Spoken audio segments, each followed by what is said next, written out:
Mesdames, Messieurs, bonsoir. Merci de rester fidèles à Club Média 7, l'émission consacrée et dédiée au décryptage de l'actualité nationale et internationale. Et pour l'exercice ce soir entre confrères, je reçois Julian Kitty, chroniqueur politique. Julian Kitty, bonsoir. Bonjour Lénaïque, bonjour à tous les amis téléspectateurs. Et juste en face de vous, Marcel Zoumenou, rédacteur en chef du quotidien La Nouvelle Tribune. Marcel Zoumenou, bonsoir. Bonsoir Lénaïque, bonsoir aux téléspectateurs de l'OATV. Merci d'avoir accepté notre invitation. Acte 1 de cette émission, c'est la revue de presse hebdomadaire. Elle porte la signature de Marcel Arrossi.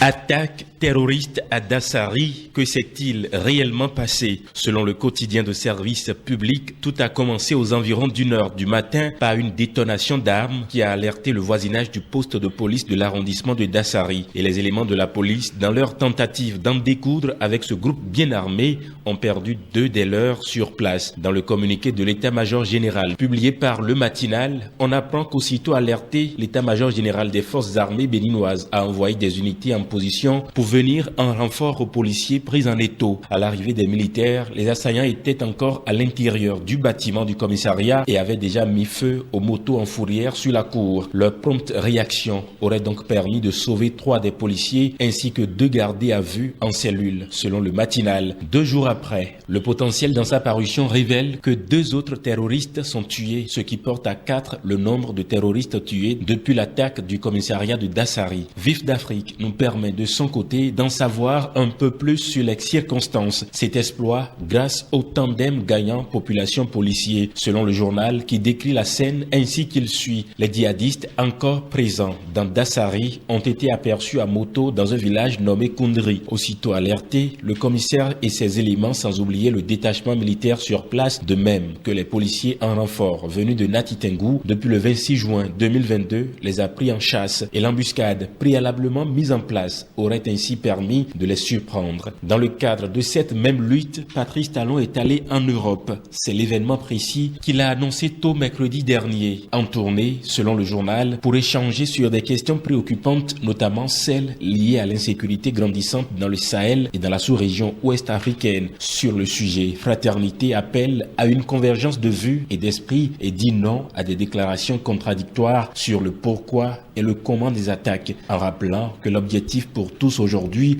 reste de combattre l'ennemi jusqu'à ses derniers retranchements et le vaincre. Délocalisation de la SCB de Ganri avant le 30 juin 2022. Jusque-là, aucun signe de déménagement observé. La société veut-elle tenir tête au gouvernement? Vif d'Afrique se pose la question en rappelant que le délai était fixé au 30 juin 2022 à l'issue du Conseil des ministres du mercredi 28 juillet 2021. Consommation de chicha dans la commune de Kandi. Le mal est profond. La chicha est devenue le petit déjeuner de la jeunesse, a déclaré un citoyen de cette ville du Bénin au quotidien d'information Gaskiani Info. Malgré les risques liés à la consommation de la chicha, les jeunes de Kandi en font leur quotidien. Nuit et jour, la consommation de la chicha s'intensifie dans la commune par les jeunes et l'oisiveté gagne du terrain, a pu constater le journal, à qui il est aussi confié que la prise de la chicha est mélangée à celle des stupéfiants. Nouveau drame migratoire au Maroc, les responsabilités sont partagées. Le rêve occidental de plusieurs dizaines de migrants africains s'est brutalement et définitivement brisé le 24 juin dernier aux portes de l'enclave espagnole de Melilla en chutant de la clôture de fer implantée sur l'une des 2 frontières terrestres qui séparent le Maroc de l'Espagne, alors qu'ils tentaient avec des centaines d'autres de passer du bon côté de la Méditerranée. Sur les 2000 migrants environ qui ont pris d'assaut le rideau de fer, et selon les médias comme Le Pays, quelques dizaines ont pu franchir la frontière. Mais des centaines d'autres ont été soit blessés, soit seulement ligotés pour les plus chanceux de cette tragédie migratoire. Finissons avec la revue de quelques grands titres de la semaine. Fraternité, résultat du CEP session de juin 2022, le littoral et l'Atlantique n'impressionnent plus. L'événement précis, évasion de Georges Bada, la criette donne son verdict.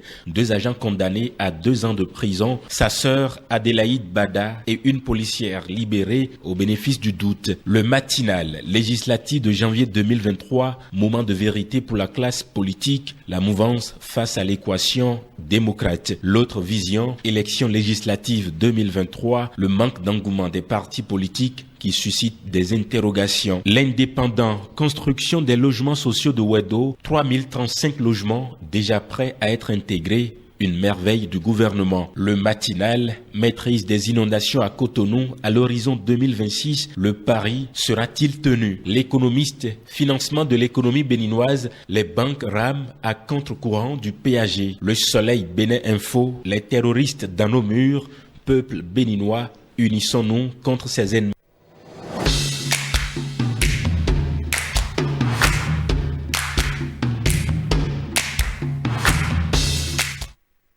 Merci à vous, cher Marcel Arossi. C'était donc à l'instant l'actualité vue, traitée et relayée par les journaux au cours de la semaine. Place maintenant à 7 jours au Bénin.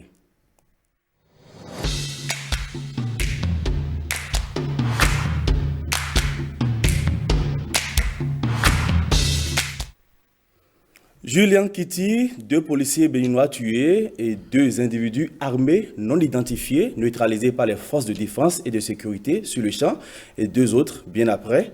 C'est le bilan de l'attaque terroriste de Dassari, localité située à 25 km de Porga. Je vais dire Dassari après Moncé, et quand on met tout ça ensemble, il est de notre tradition de faire parler notre cœur d'abord en direction de ces familles qui ont perdu leurs enfants.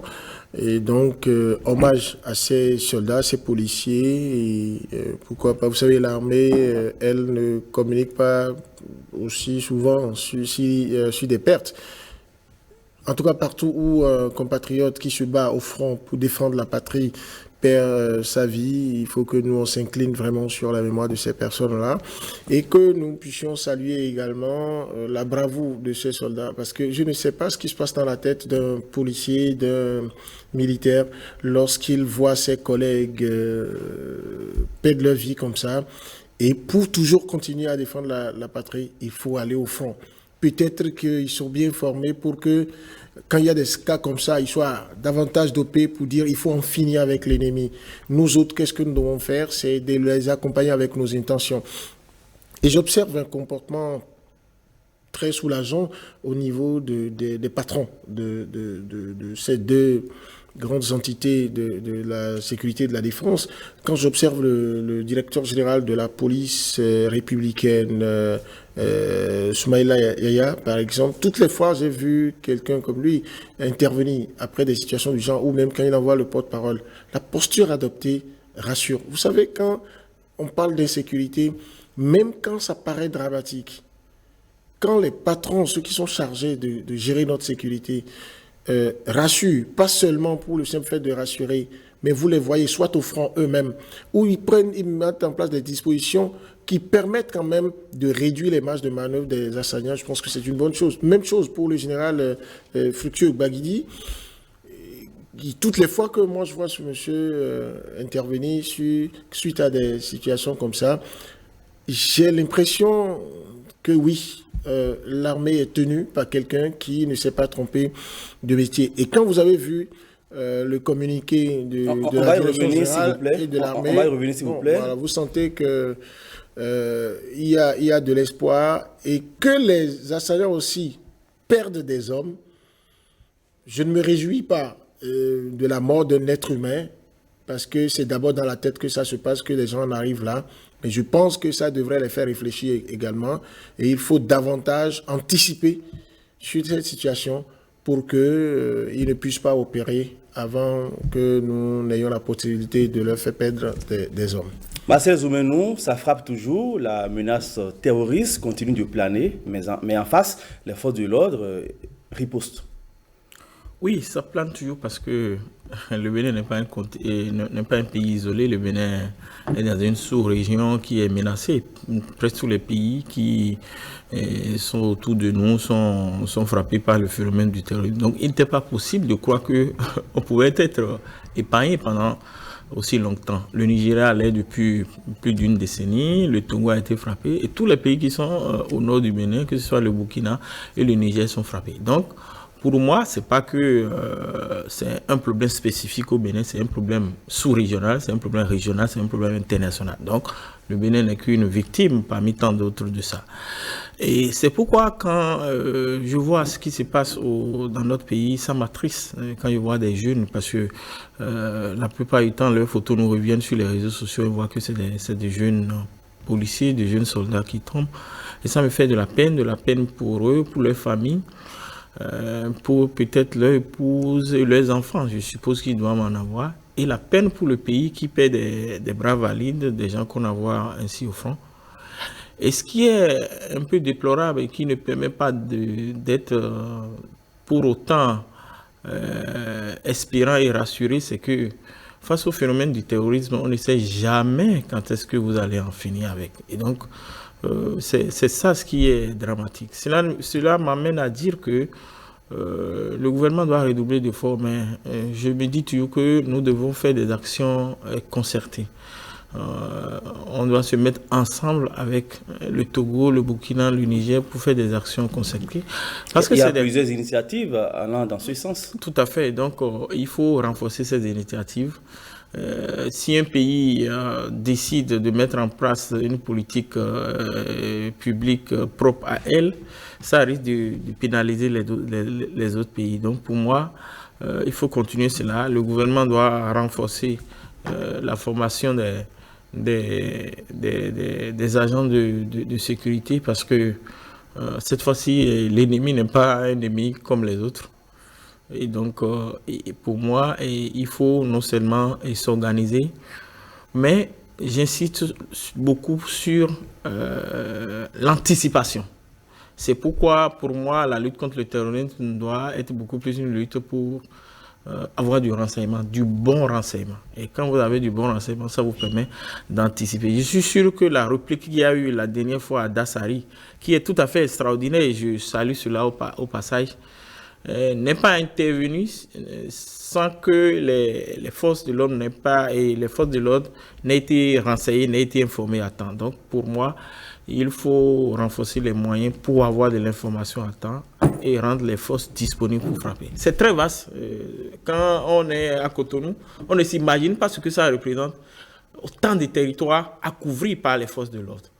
Et donc, et il faut beaucoup plus de moyens pour un petit pays comme le nôtre, qui a d'autres défis comme la morosité de la vie qui frappe partout.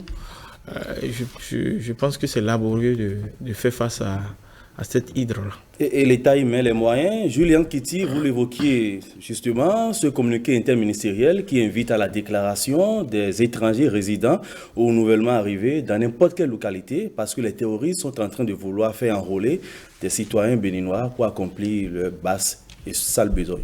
Oui, je pense que c'est le minimum qu'on devrait faire même en temps normal, courant, où il n'y a pas des attaques du genre. Juste que pour moi, au-delà du communiqué, ce qui montre de la responsabilité, donc d'un gouvernement qui, face à une situation donnée et sur des bases légales, demande à ce que les étrangers soient déclarés. Mais j'aurais souhaité, peut-être que ça se fait en dessous, que les autorités locales soient mises à contribution. Déclarer, il ne faut pas forcément le voir sous forme de dénonciation. Parce qu'on a tout fait de glisser vers ça. Si on parle de dénonciation, systématiquement, ça peut amener certains à être réticents. Déclarer, je pense que c'est ce que la population devrait comprendre. Au niveau des commissariats, des autorités locales. Voilà, c'est juste que je suis dans une maison, je suis dans une concession, quelqu'un d'autre vient, il n'est pas d'habitude dans notre localité où il ne parle pas notre langue, donc je sens qu'il est étranger, bon, j'en informe au détour, si je suis cultivateur en allant au champ, je dis au chef quartier, il y a quelqu'un de nouveau qui est venu chez nous, est-ce que vous avez eu sa déclaration? Le chef quartier, il sait comment il va faire avec le commissariat, ou bien le commissariat qui met un système de communication en place avec la population Système qui ne doit pas être dévoilé, et je n'apprends rien donc aux spécialistes des renseignements de la sécurité, pour que les personnes qui vont faire ces déclarations-là, alors qu'elles sont légales, vu le contexte difficile, que ces personnes se sentent protégées. Sinon, c'est un bon appel qui est fait, parce que comme Marcel le disait tout à l'heure, j'ai toujours pensé que le terrorisme, regardez toute l'histoire depuis que ça a commencé, les solutions purement militaires ne sont pas encore arrivées à bout de cette situation-là. Mais dès que les gens ont les renseignements, et il a démontré, c'est vrai, ça fait mal, nous avons perdu deux de nos compatriotes policiers qui sont décédés. J'ai appris, je suppose que c'est vrai qu'il y a un troisième qui est décédé à l'hôpital parce qu'il était grièvement blessé. Ça fait mal, mais oui, mais observez que cette fois-ci, la même méthode que les... Information à vérifier et à confirmer. Voilà. Cette fois-ci, je rappelle ça aussi juste pour voir jusqu'où ça fait mal qu'on ait perdu des frères. Mais observez que les terroristes, par rapport au cas de Moncé, ont voulu utiliser la même méthode. Incendier, mettre feu au commissariat et après obliger donc les forces de l'ordre en faction là à sortir et après à ouvrir le feu sur eux. Alors, ils n'ont pas pu incendier le commissariat comme ils l'ont fait à Moncé. Ça veut dire que déjà, avec ceux qui étaient là, il y a eu une riposte de taille. Ça veut dire aussi que le dispositif dont disposaient les moyens techniques dont disposaient, logistiques dont disposaient les policiers qui étaient là, était relativement plus consistant. Ensuite, peut-être le personnel et aussi le degré d'éveil, parce que une fois que ça s'est passé ailleurs, on reste plus renforcé, plus éveillé.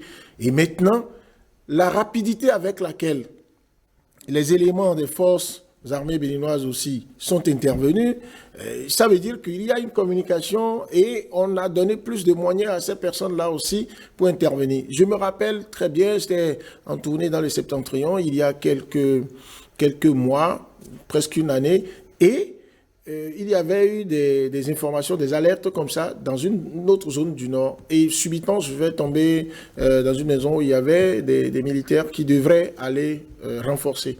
Et quand j'ai échangé un peu avec eux, ils avaient envie d'y aller. Mais le problème que l'un d'entre eux posait, il disait, mais le mental, il est là. Nous, on a besoin de tel moyen.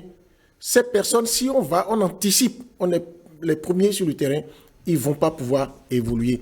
Aujourd'hui, c'est heureux de constater que le chef de l'État, après avoir déclaré qu'il donnera, et ça il a dit, je crois, dans le cadre de son discours sur l'état de la nation, qu'il donnera suffisamment de moyens aux forces de sécurité et de défense, qu'il soit en train de joindre l'acte à la parole, c'est une très bonne chose.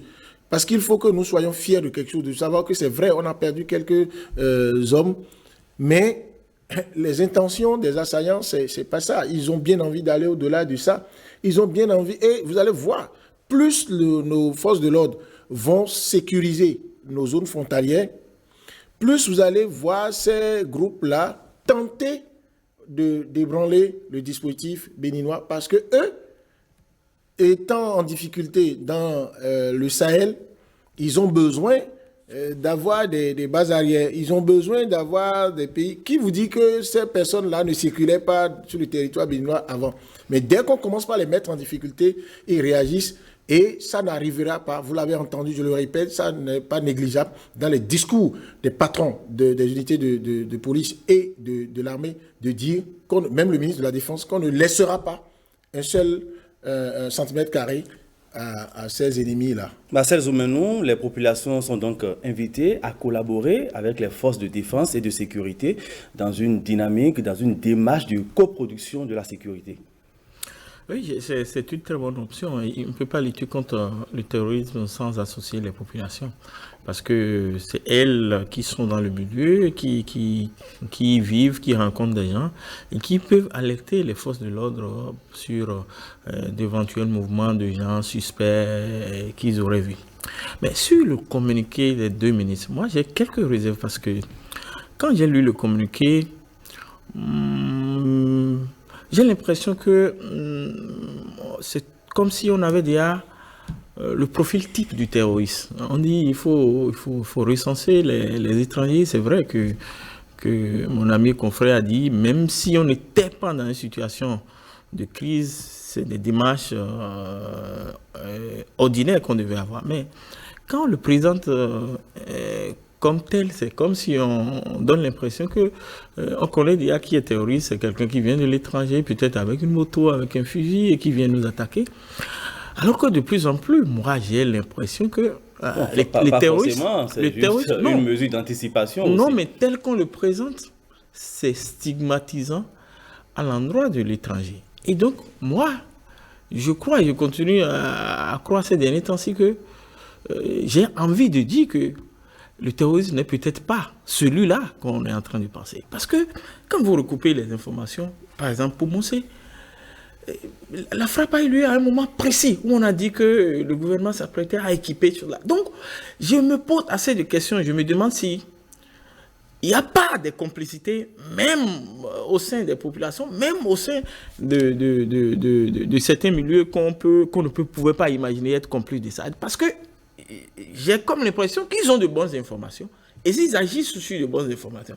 Et chaque fois que, regardez, chaque fois qu'il y a une action, déclare, la réplique est automatique. Je donne l'exemple qu'il y a de cela quelques jours, on a vu une délégation de députés qui est allée quelque part.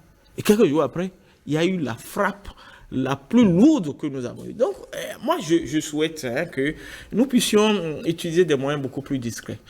Ce message pouvait atteindre les maires, les chefs d'arrondissement, les chefs quartiers, sans se retrouver dans la presse. Pour moi, la menace est grandissante. Il faut donc beaucoup de sensibilisation. Oui, les sensibilisations qu'on doit faire, c'est des sensibilisations, il faut descendre, sensibiliser les populations pour qu'ils soient en intelligence avec les autorités locales, mais avec les forces de l'ordre. Mais le communiqué est allé même très menaçant parfois aux populations même. Et quand moi j'ai lu le communiqué, je me suis mis dans la tête d'un petit villageois qui dit, mais si je lis cela là, est-ce que même quand il y a des informations, j'aurai le courage d'aller dire... Pourquoi pas? Non, parce que il faut aller doucement. Je le dis parce que même si on donnait aux forces de l'ordre tous les équipements militaires du monde, on n'est pas sûr d'aller au bout du terrorisme. Je rappelle que les États-Unis ont été frappés, c'est la première puissance militaire du monde qui a tous les équipements qui pouvaient lutter comme ça. Et ils sont géographiquement bien positionnés, ils sont loin de l'épicentre des foyers du terrorisme, et pourtant ils ont été frappés. La France a été frappée. Et donc pour moi, ce n'est pas qu'un problème d'équipement militaire, mais c'est un ensemble. Et dans cet ensemble, il faut faire très attention à la communication que l'on porte sur le phénomène du terrorisme. Et donc pour moi, il faut réfléchir, travailler de façon discrète et faire beaucoup de renseignements, impliquer les populations. Mais tout cela, ce n'est pas avec des communiqués, comme je le dis, qui m'allaient un peu trop tendancieux. Le gouvernement joue beaucoup sur la prévention. Actuellement, le chef de l'État est en train d'effectuer une mini-tournée. Alors, d'après ce qu'on entend, c'est pour ficeler des partenariats afin de mieux juguler ce phénomène dans les pays du Golfe et du Sahel. Mais j'ai envie de dire, les laïcs, que chacun joue son rôle. Vous voyez, le chef de l'État, le manager, c'est comme vous êtes à la tête d'une entreprise. Les gens sont à des postes techniques qui jouent leur rôle dans l'opérationnel et vous courez pour les partenariats, pour que la maison soit plus apte à tenir les paris qui se dressent devant elle. Je pense que le chef de l'État fasse une mini-tournée européenne, est-ce exclusivement à cause de cette situation de sécurité? Est-ce à cause de la dernière attaque qu'il a donc décidé de... Je ne mise pas trop pour ça, mais ce qui est toujours est-il que on sait que la question de sécurité est au cœur de ces préoccupations. Moi, je pense qu'aujourd'hui, il a dit tout à l'heure, personne ne peut fonctionner en vase clos pour aller dans ces défis, pour aller face à ces défis sécuritaires. Aussi bien dans l'espace géographique qui est le nôtre, donc dans la sous-région. Vous voyez, quand quelqu'un opère, pourquoi les terroristes sont souvent dans les zones frontalières? Parce qu'ils vont filer, c'est si simple que ça, ils vont filer de tel pays où ils opèrent pour aller dans tel autre. Alors, Et c'est déjà un principe de base en matière de sécurité qu'il y ait une relation entre les pays. Interpol existe pourquoi? Pourquoi pas? On l'appelle Interpol parce que si le Nigeria ne peut pas parler au Bénin, le petit voleur qui va quitter Lagos pour entrer sur Cotonou, le policier ou les autorités policières du Nigeria n'auront aucune possibilité légale de dire aux Béninois recherchez telle personne avec nous. Alors donc, il faut non seulement renforcer la dynamique de travail, de la synergie d'action dans la sous-région, et à ce niveau, j'ai l'impression qu'il y a du travail à faire. Les expériences qui sont en place, disons-nous la vérité, honnêtement, ne fonctionnent pas. Et j'ai l'impression que, ça c'est mon impression, j'ai l'impression que le président de la République du Bénin fait l'effort de contenir sa gêne par rapport à cette affaire-là, parce qu'il est dans la peau d'un chef d'État, il y a les commodités diplomatiques parce que pour le pragmatisme que je lui connais, et pour l'analyse que j'ai faite de certains de ces discours à des occasions importantes, assez pairs par rapport aux questions de sécurité, j'ai l'impression que est-ce qu'on veut faire quelque chose dans l'espace CEDEAO? On le fait. Après, les espaces purement économiques, vu qu'il y a un impact sur la vie économique, s'invite sur ces questions sécuritaires, on ne sait plus les structures ou les instances qui prennent véritablement les décisions sur les stratégies d'ensemble à utiliser. Alors, quel est le lien entre ce qui se fait, la passerelle entre ce qui se fait au niveau CEDEAO, avant ça, Conseil de l'entente, au niveau de CEDEAO, par rapport à l'ONU? Parce que, si ce que la CEDEAO fait, est-ce que l'Union africaine n'a pas des instances de discussion, de décision, et même des unités qui répondent d'elles pour aller sur des questions de sécurité? Le citoyen que nous sommes, on a besoin de ce genre de clarification. On a besoin que chaque pays qui envoie des éléments, par exemple le Bénin a des soldats engagés dans des missions de paix et de sécurisation dans d'autres pays qui sont en difficulté. Alors, est-ce qu'il y a un niveau d'insécurité qu'il faut atteindre, qu'il faut subir d'abord avant de bénéficier efficacement de ces dynamiques d'ensemble-là? Alors, il y a une tendance aujourd'hui pour les chefs d'État à aller directement vers des partenariats qui vont produire ce qu'on appelle dans le secteur de la santé la thérapie de choc. C'est ce qui se passe au Mali. Vous avez le président Assimi Goïta, il a fait le bilan, il se dit, ben, j'appelle les Russes, ils viennent, et eux, ils sont capables de me dire en 24 mois, encore je que vais c'est nettoyer. un cas exceptionnel. Oui, c'est un cas exceptionnel. Mali. Mais en fait, si nous ne savons pas faire, si nous n'écoutons pas les discours quelques révolutionnaires des chefs d'État comme le président Patrice Talon, pour qu'on aille à des solutions réelles. Le chef d'État béninois est allé jusqu'à dire une fois, le gouvernement béninois ne s'en est pas caché pour dire il faut que les autres pays frontaliers puissent jouer efficacement leur rôle et que le Bénin aussi joue et qu'on sache dans le jeu de rôle qui fait quoi et pour produire quel résultat.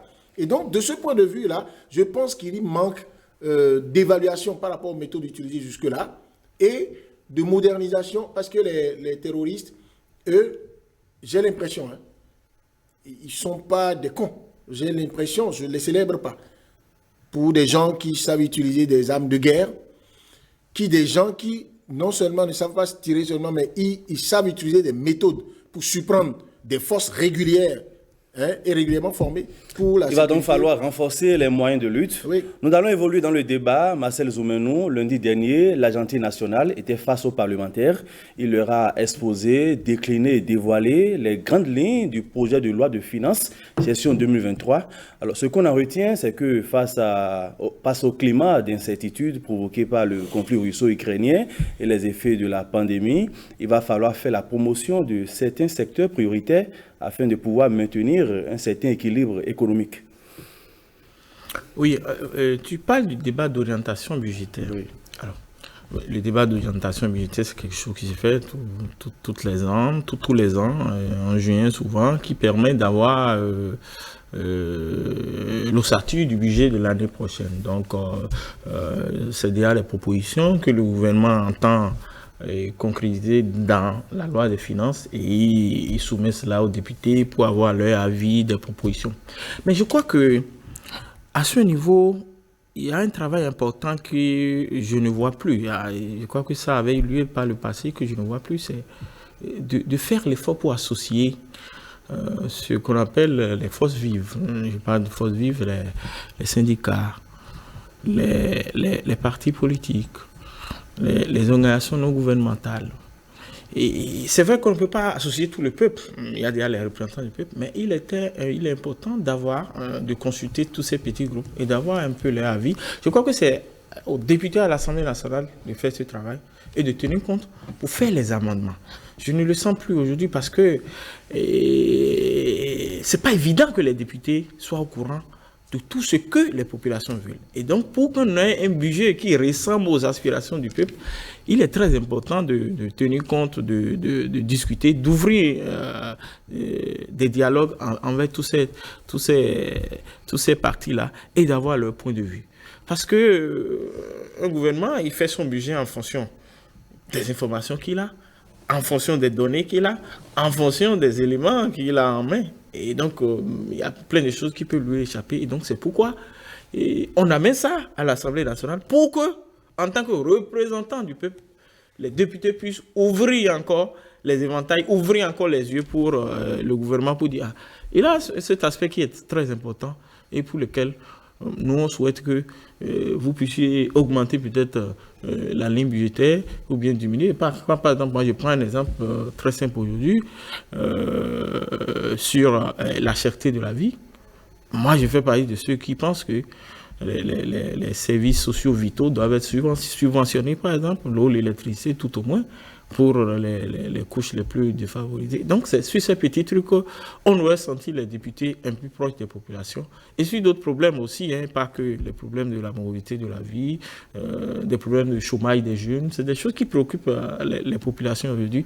Et moi, j'aimerais entendre les députés soumettre ces doléances-là, faire des propositions.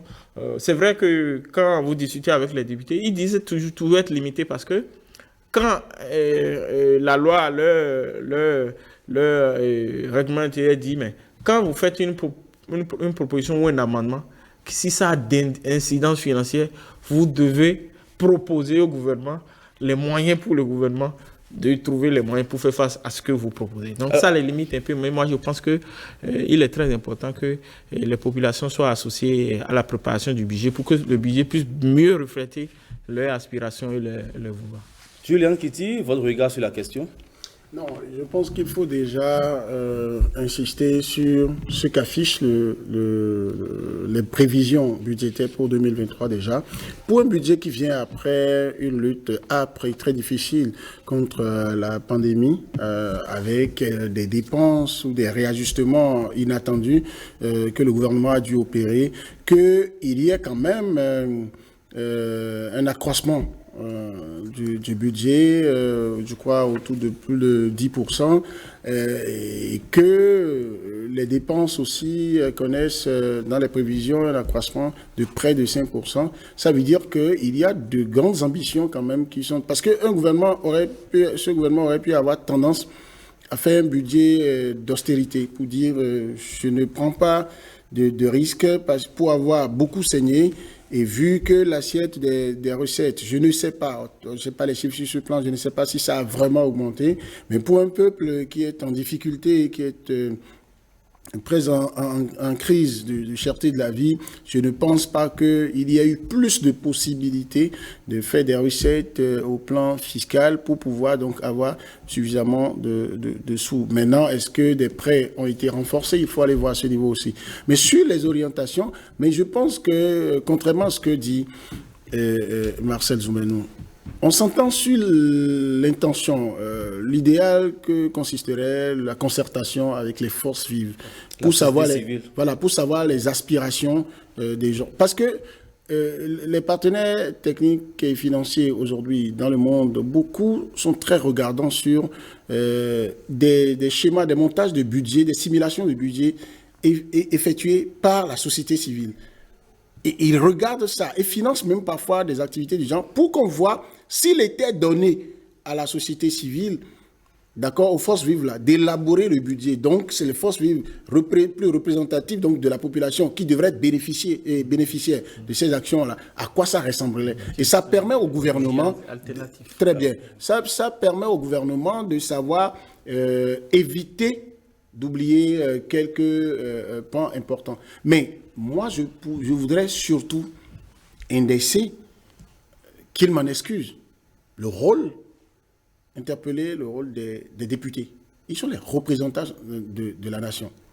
Voyez, lisez bien la Constitution, lisez bien le règlement intérieur de l'Assemblée nationale.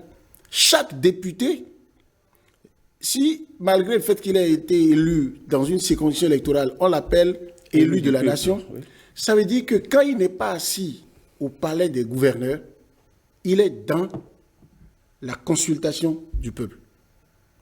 Et tous les citoyens, même les acteurs de la société civile, sont autorisés, le député est autorisé à solliciter de ces acteurs-là des informations. Eux-mêmes sont autorisés à aller au cabinet d'un des députés pour lui reverser. Ils peuvent aller jusqu'à des pétitions pour lui reverser des propositions. Du coup, le député doit faire remonter les aspirations. Le député, quand il vient, lorsque un député est réticent à faire une proposition pour améliorer l'orientation budgétaire parce qu'on lui demandera de dire où est-ce qu'on trouvera les moyens pour financer ce qu'il demande, c'est simplement parce que le député lui-même, quelque part, est un peu limité. Mais s'il est rassasié de propositions pertinentes venant du peuple, des aspirations du peuple à proposer, quand il va les faire, je ne vois pas le représentant du gouvernement qui va balayer tout ça du revers de la main, du seul fait qu'il veut dire allez chercher l'argent vous-même. Parce que le gouvernement aussi a une obligation vis-à-vis du peuple de dire, quand ça devient incompressible, quand ça devient vital, c'est du devoir régalien du pouvoir, et qu'on le lui rappelle, je ne vois pas le ministre qui va refuser. Ensuite, même s'il n'y avait pas de réserves financières pour financer ce que propose le député est capable, s'il est suffisamment outillé de ses aspirations, de dire, monsieur le ministre, représentant du gouvernement, moi je propose que vous laissiez tomber ou que vous fassiez des courbes dans telle rubrique où vous mettez beaucoup de moyens, vous prévoyez mettre beaucoup de moyens et vous allez dégager une marge financière pour financer ce que je propose.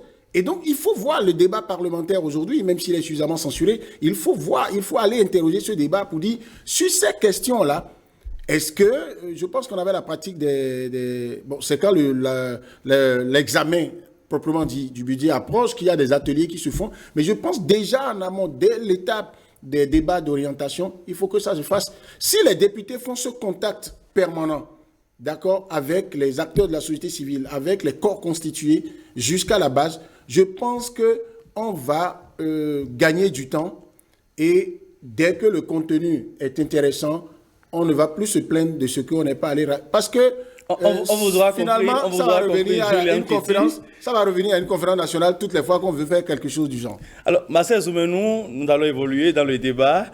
Évoquons à présent la promotion de la zone industrielle de Glodigbé. Les choses se précisent, les travaux avancent à grands pas. Et déjà plus d'une trentaine d'entreprises sont en train de s'installer, ont signé des contrats avec le gouvernement béninois. Oui, moi je fais partie des personnes qui ont pu visiter cette zone franche industrielle. Je crois que c'est un grand projet, c'est ambitieux. 32, vous avez dit, oui, je crois que pour un début, c'est à saluer. Mais il n'y a plus d'espace à Glodigbé pour des milliers d'entreprises. Et je crois qu'il faut toujours encourager ceux qui veulent venir s'installer. L'essentiel, c'est que le gouvernement crée les facilités pour les opérateurs économiques pour qu'ils s'installent, et ces facilités sont connues. L'investisseur veut investir dans un environnement sécurisé. Si demain, nos amis qui nous embêtent au nord commencent par frapper dans les zones de Alada, on ne va pas le souhaiter. Non, c'est un exemple, je ne le souhaite pas. Vous êtes sûr qu'il n'y aura personne qui va vouloir s'installer. Il n'y aura personne qui va vouloir s'installer à Glodigbé. Il y a ça, il y a la sécurité. Il y a que l'investisseur veut quand même savoir que les impôts lui sont favorables. Puisqu'il veut faire après tout du profit. Et enfin, l'investisseur veut avoir les infrastructures. La route, la connexion, l'électricité en montant. Je crois que le gouvernement travaille sur ces deux piliers aujourd'hui, l'électricité, la connexion. Et donc voilà, il faut continuer ce travail, il faut que le pays soit attractif pour que les entrepreneurs viennent s'installer. Parce que si les entrepreneurs ne s'installent pas, on ne pourra pas régler le problème du chômage. Donc sur ce projet, moi je pense que le gouvernement suit la bonne voie. Il faut continuer toujours dans cette dynamique pour que tous les 1000 ou bien combien sont 200 et quelques États, je ne me rappelle plus exactement. Bon, pour le moment, c'est 400 États. 400 États, voilà. Alors, c'est un projet pharaonique qui va permettre de résorber, un tant soit peu, l'épineux problème du chômage aussi. Oui, et je voudrais, moi, ça m'amène à revenir sur quelque chose que j'ai eu à dire il y a plusieurs années, même au début du premier mandat du président Patrice Talon. Et quand tout le monde faisait le débat du social, tout le monde disait oui, il ne fait pas du social. J'ai voulu parler terre à terre en disant, mais le président de la République qui va venir ici, il va vouloir faire du social en s'occupant rien et exclusivement que du ventre. Je parle comme ça. Il sera à la fin de son mandat décrié. Il aura salué toutes les vendeuses de talé-talé, il aura distribué de l'argent, il aura fait du social vu comme quelqu'un qui a fait ici et maintenant, on lui distribue de l'argent, on lui donne à manger et on pense qu'on a fait du social. Mais le social qui est planifié, ça fait que pendant un temps, les gens ont l'impression qu'on ne fait pas du social. Mais le risque pour le dirigeant, la précaution qu'il doit prendre, c'est de tout faire pour que, au bout de temps, avant que ceux qui sont impatients ne perdent espoir, que sortent des projets aussi intéressants, aussi structurant que ça. Aujourd'hui, vous n'avez pas besoin d'être un partisan du pouvoir pour constater que ce projet permet à des jeunes d'avoir de l'emploi. Et qu'un jeune ait de l'emploi, c'est un problème social qui est réglé et c'est un citoyen qui est mis dans les moules pour devenir un créateur de richesse lui-même parce qu'en amont, il est épanoui. Mais pour le faire, il faut accepter planifier. Il faut accepter parfois être impopulaire. Ce qui se fait aujourd'hui à Glo, et lorsque je parle de planification, il n'y a qu'un gouvernement qui ne fait pas des programmes intégrés et on fait des projets épars, ne peut pas s'en sortir. Vous savez, quand le gouvernement annonçait qu'on allait construire dans la zone de Glo, Alada et autres là, une zone militaire où certains sont allés, je ne sais pas si c'est exactement ça, dit même qu'on ne finira pas déplacer une bonne partie du Kangezo qui est au cœur de Cotonou. Il y a une caserne militaire à Alada. Très bien. Quand le gouvernement annonçait ça, tout le monde s'est demandé, bon, pourquoi est-ce que c'est juste pour le plaisir de dire on balance tout, comme on veut amener des pôles du marché d'Antokpa vers Abomey-Calavi et tout. Mais pendant que vous êtes en train de vouloir créer ce pôle économique assez mouse, qui intègre de grands projets comme les marchés de gros et autres, là, ensuite aéroport, même si on réajuste, et maintenant la zone industrielle, c'est qu'il faut que cela s'accompagne dans le même timing des projets de sécurisation de haut niveau, adaptés donc aux enjeux actuels de sécurité. Et donc, vous avez la réponse tout de suite. Et ensuite, vous avez la réponse? C'est clair. Et vous allez voir d'autres unités. Non, à côté de ça, non, moi je pense, c'est pas encore totalement concret, mais ça sent du concret. Et vous avez, quand vous avez plus de 400 hectares, vous avez des possibilités d'implantation. Quand il faut souhaiter qu'il y ait 1000 entreprises, il faut bien qu'il y ait une entreprise, 2, puis 3, puis 5. Et quand vous en avez 32, c'est que si les 32, on leur facilite la tâche effectivement, et qu'ils touchent à des points sensibles, et que des familles peuvent témoigner de ce que leurs enfants ont pu s'en sortir. Mais quand je vois des enfants aujourd'hui, les gens luttent contre la cybercriminalité, on dit que les jeunes ne veulent plus apprendre des métiers. Tant que vous n'avez pas des systèmes qui les accueillent, l'enfant, il a besoin de s'épanouir, il a un âge, mais quand vous le mettez dans un système où il peut travailler, il peut gagner de l'argent, il n'est plus oisif. Il n'est plus oisif. Et nous sommes tenus par le temps, Julien Kitty. Troisième rubrique de cette émission, Interactu.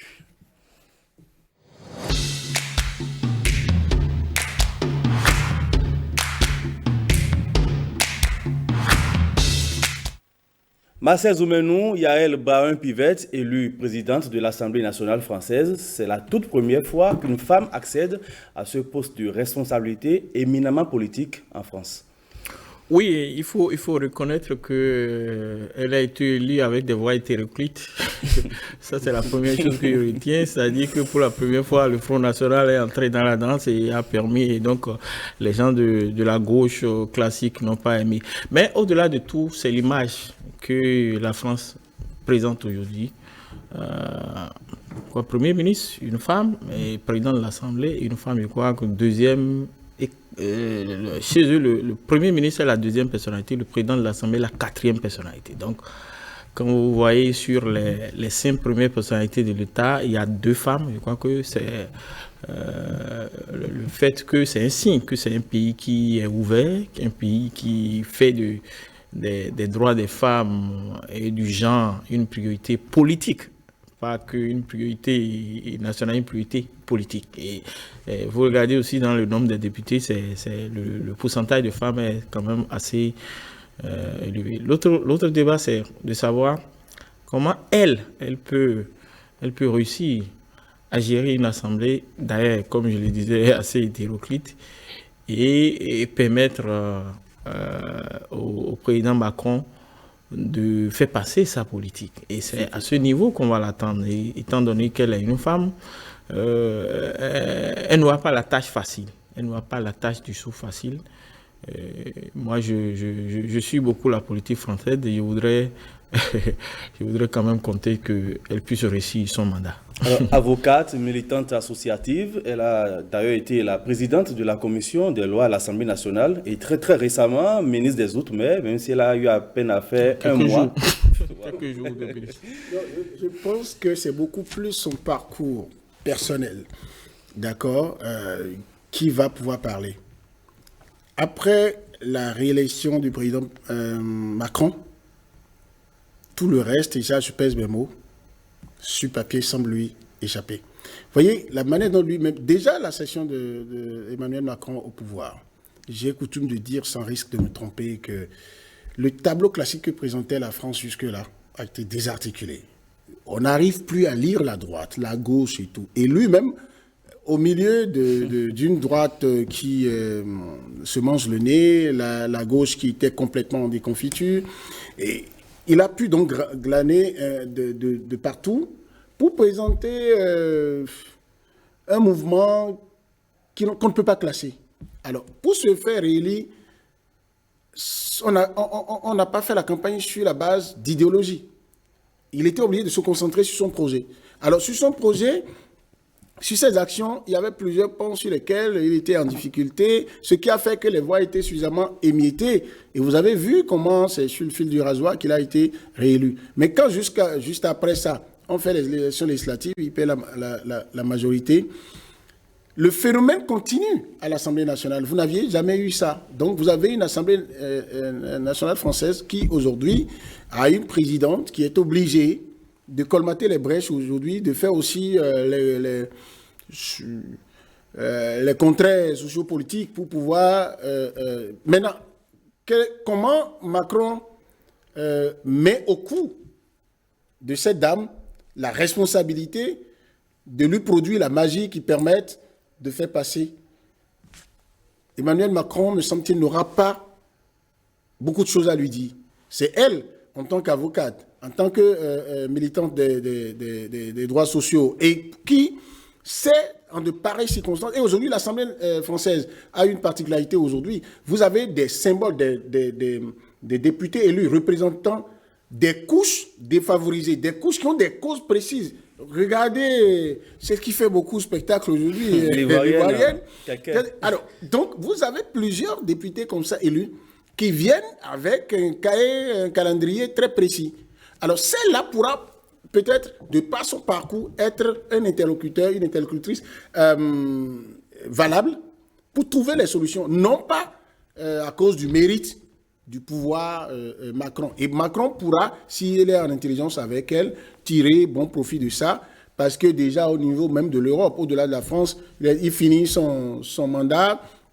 C'est sur la guerre entre la Russie et l'Ukraine, il n'a pas la posture du grand patron. Donc ça fait un tableau suffisamment compliqué. C'est la même chose pour celle qui est Premier ministre. Vous allez constater que Macron s'efface. Voilà, il s'efface et elle aussi a obligation de pouvoir s'en sortir. Et il a été intelligent de maintenir dans le gouvernement, soit dit en passant, celui qu'on appelle acquittateur là-bas, le ministre garde des Sceaux, parce que les problèmes au niveau de la justice aussi, il faut des durs à cuire comme ça, des gens qui ont un long parcours dans l'appareil judiciaire, qui peuvent trouver les moyens pour dénouer les situations compliquées. Sinon, le gouvernement lui-même, je ne le vois pas en train d'être capable de donner les clés à la présidente de l'Assemblée nationale. Maintenant, je me réjouis comme Marcel de savoir que des femmes prennent des positions du genre dans les plus hautes fonctions de l'État. C'est des exemples que nous devons suivre. Et au Bénin, il y a des efforts extraordinaires qui se font sur ce plan. Donc, il faut on cesse de penser que c'est juste pour vernir les choses, c'est juste pour qu'un chef d'État fasse plaisir à des gens. Et que les femmes comprennent que c'est vraiment parce qu'elles peuvent faire qu'on les met à ces postes de responsabilité.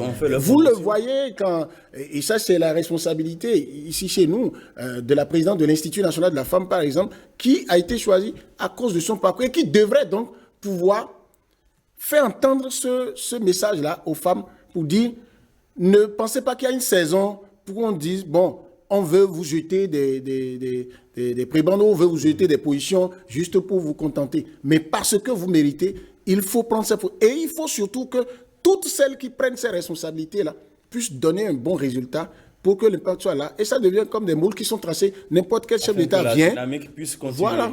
Dernière ligne droite de cette émission, les potins de la toile.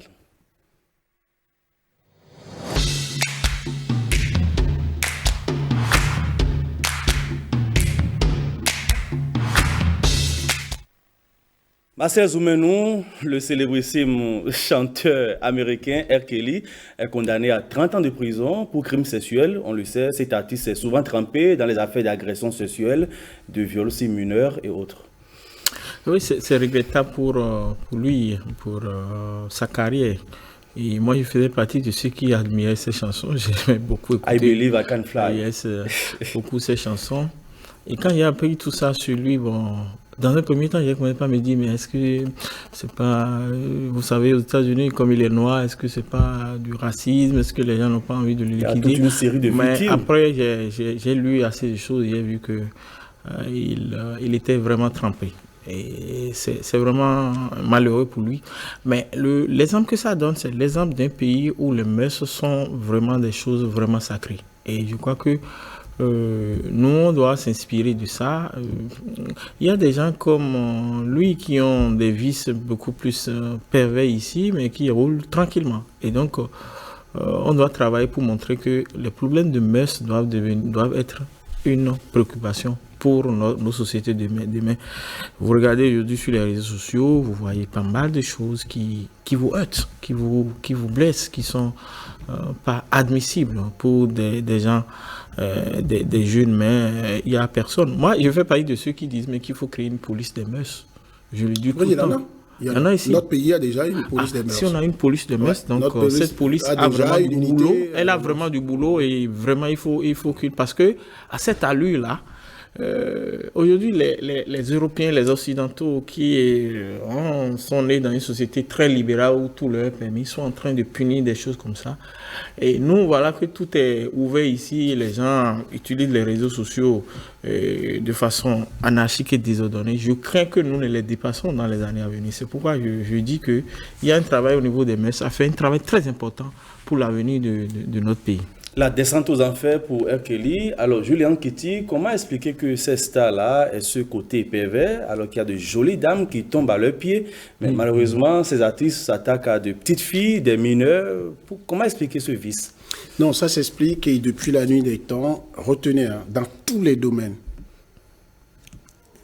tous ceux qui montent dans la société, qui prennent de la notoriété, quel que soit le domaine, et je l'affirme très frontalement, court ce risque-là de façon permanente.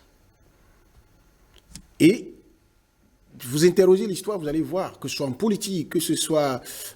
attendez, ça ne vous a pas échappé qu'un Dominique Strauss-Kahn, grand incontournable dans le système économique et financier mondial, candidat presque assuré de prendre la présidence de la France et à quelques mois. Et puis, même si on l'a piégé, on vous piège sur ce qui... vous aimez, je conseille que vous aimez. Et ce qui, quand on jette ça dans l'opinion, ça peut paraître véridique. D'accord? Alors, vous auriez dit qu'il y a tellement de gens, et puis l'histoire raconte que beaucoup de femmes journalistes, lorsqu'elles finissent une interview avec Dominique Strauss-Kahn, tombent sous ses charmes. Oui. On revient au cas voilà. de R. Kelly. Et donc, non, R. Kelly... Et surtout dans le monde du showbiz. Aux États-Unis, vous avez beaucoup d'exemples comme ça. Maintenant, qu'est-ce qui amène, ça c'est votre préoccupation, ces stars-là, qui ont les moyens financiers, qui ont la notoriété, qui ont des femmes et qui consciemment décident, de belles femmes qui décident. Non, ils trouvent cela que ça c'est classique. C'est facile. C'est facile. Maintenant, eux, ils sont sommés, ils ont l'impression qu'ils peuvent se permettre tout, surtout les interdits. C'est Pierrette Adams qui avait chanté ça, qui a dit on va se donner à tous les jeux, surtout les interdits. Et donc, quand les gens arrivent à ce niveau et la starmania, ça leur monte la tête, ils se disent qu'est-ce que je peux faire? Ils célèbrent les contrats sociaux dans leur vie privée. Ils sont prêts à ce qu'on leur dise, par exemple, que oui, bon voilà. Il s'est dit, quand vous lisez les histoires qui lui sont collées, on parle même d'exploitation sexuelle des femmes. C'est-à-dire que des femmes sont enfermées, embrigadées, prises en otage et qui sont exploitées. Pour assouvir ses fantasmes. Très bien. Et donc, imaginez, il est arrivé ici qu'on est au détour des affaires à Mani, où quand on en décrivait les dessous, on a entendu dans les coulisses, nous avions encore la plume dans la presse écrite en ce moment, on a entendu des noms qui nous faisaient dresser les cheveux sur la tête, qui se retrouvait avec le richissime homme d'affaires en ce moment autour de la piscine. Avec des conseils privés. Voilà, des filles qui devraient se mettre en tenue d'Ève et pouvoir... Alors, ces gens-là, il y avait même des gens qui avaient des fonctions républicaines dans le pays. Comment on pouvait imaginer que des gens de ce rang-là, qui peuvent donc avoir des femmes vraiment respectables, puissent aller faire ça? 30 ans de prison, c'est vraiment pédagogique. Hein? Oui, c'est pédagogique. Oui, il faut y aller. C'est que sa vie est bousillée, sa carrière est bousillée, il n'y a plus rien. Il va en avoir la cinquantaine. Oui, 55 ans actuellement. Donc, il va rentrer, s'il a la chance de revenir vivant. Bon, il fera son dernier album à 90 ans. Bon, voilà. Ça peut être un album à succès aussi. Oui, mais pourquoi pas. Ça lui permettrait de se refaire. Et je pense que, contrairement à chez nous, la prison là-bas, je pense que ça peut lui permettre, je ne sais pas si la loi là-bas le permet, il peut être en prison et sortir un album. Tout compte fait, c'est un bon exemple. Vous voyez que ça frappe plus fort que la criette par ici. Parce que ici, lorsque vous êtes convaincu d'une violence basée à raison du sexe, et sur une femme, eh bien, c'est une chambre spéciale de la criette qui s'occupe de vous. C'est donc dans cette ambiance bon enfant que prend fin Club Média 7 de ce jour. Je le rappelle, j'ai reçu Marcel Zoumenou, rédacteur en chef du quotidien La Nouvelle Tribune. Merci à vous. Merci Lénaïque. Julien Kitty, chroniqueur politique. Ça a été un plaisir. Merci Lénaïque, le plaisir est partagé, tu le sais. Merci à vous, chers amis téléspectateurs, de nous avoir suivis. Merci à toute l'équipe de préparation et de réalisation du Club Média 7. Prenez le rendez-vous de la rediffusion le mardi à 22h30. À dimanche prochain.